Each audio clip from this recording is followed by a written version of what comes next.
నమస్కారం అండి.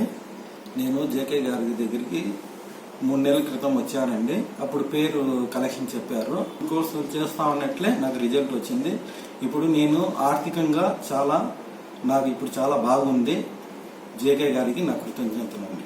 ఏ వ్యక్తి అయినా జీవితంలో ఉన్నతంగా ఎదగాలి అంటే ప్రతిరోజు కూడా ఈ మూడిటిని ఆచరించి తీరవలసిందే. ముందుగా మీరు మీ టార్గెట్ గోల్స్ ఏంటో అవి సెట్ చేసుకోవాలి.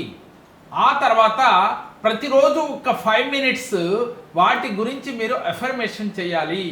ఆ తర్వాత విజువలైజేషన్ చేయాలి. మీ మనసు ఏదైతే మీ యొక్క మనసు మీకు సపోర్ట్ చేస్తుందో, అంటే మీ అంతర్చేతన మనసును మీరు నమ్మించగలిగితే మీకు విజయం తప్పకుండా వస్తుంది.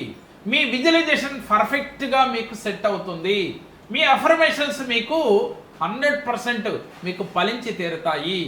గోల్స్ సెట్ చేసుకోవటం, పాజిటివ్గా అఫర్మేషన్ చెప్పటం, విజువలైజేషన్ చేయటం. ఎప్పుడైతే మీ అంతర్చేతన మనసు అది నమ్మిందో మీ గోల్స్ అన్నీ కూడా ఈజీగా రీచ్ అవుతారు. అలాగే పాజిటివ్గా ఉదయం లేవగానే అఫర్మేషన్ చెప్పుకోవటం అలవాటు చేసుకోవాలి.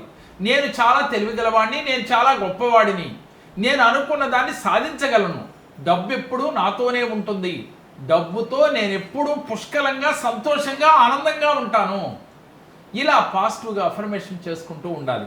నేను ఊహించని మార్గాల ద్వారా ధనం నాకు వచ్చి తీరుతుంది, నేను ధనాన్ని ఎప్పుడూ ఆకర్షిస్తూ ఉంటాను అని ఇలా ప్రతి సెకను కూడా మీరు మనసులో జపిస్తూనే ఉండాలి. ఎందుకని? మీ నోటెంపుడు ఉదయం లేవగానే నెగిటివ్ వర్డ్స్ రాకూడదు. ఎప్పుడూ పాజిటివ్గా మాట్లాడాలి, పాజిటివ్గానే సంకల్పాలు చేయాలి, పాజిటివ్గా విజువలైజేషన్స్ చేసుకుంటూ ఉండాలి. మీరు ఈ విధంగా మీ గోల్స్ సెట్ చేసుకుని ప్రతిరోజు ఆ గోల్ పైన మనసు పెట్టి, అలాగే మీ నోటి నుంచి వచ్చే ప్రతి మాట కూడా అద్భుతంగా మీకు విజయాలు తెచ్చిపెడుతుంది. చాలామంది తెలియక ఉదయం లేవగానే గొనుక్కోవటమో, తిట్టుకోవటమో, అలా పెద్దగా అరవటమో చేస్తూ ఉంటారు.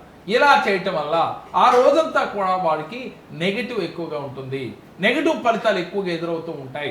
అందుకని ఉదయం లేవడంతోనే పాజిటివ్ అఫర్మేషన్ చేయాలి, మీ గోల్స్ పైన ఫోకస్ చేయాలి, ఒక్క 5 నిమిషములు ధ్యానం చేయాలి, శ్వాస పైన మనసు పెట్టాలి. ఆ తర్వాత నీలో నిన్ను చూసుకోవాలి. ఎవరైతే ఈ చిన్న క్రియలు ఆచరిస్తారో విజయం మీకు వరించి తీరుతుంది. అష్టలక్ష్ములు మీ చెంతనే ఉంటాయి. ముఖ్యంగా ధైర్యంగా మీరు ఫీల్ అవుతూ, ధైర్యలక్ష్మి మీకు తోడున్నట్టుగా ఫీల్ అవుతూ చేయాలి.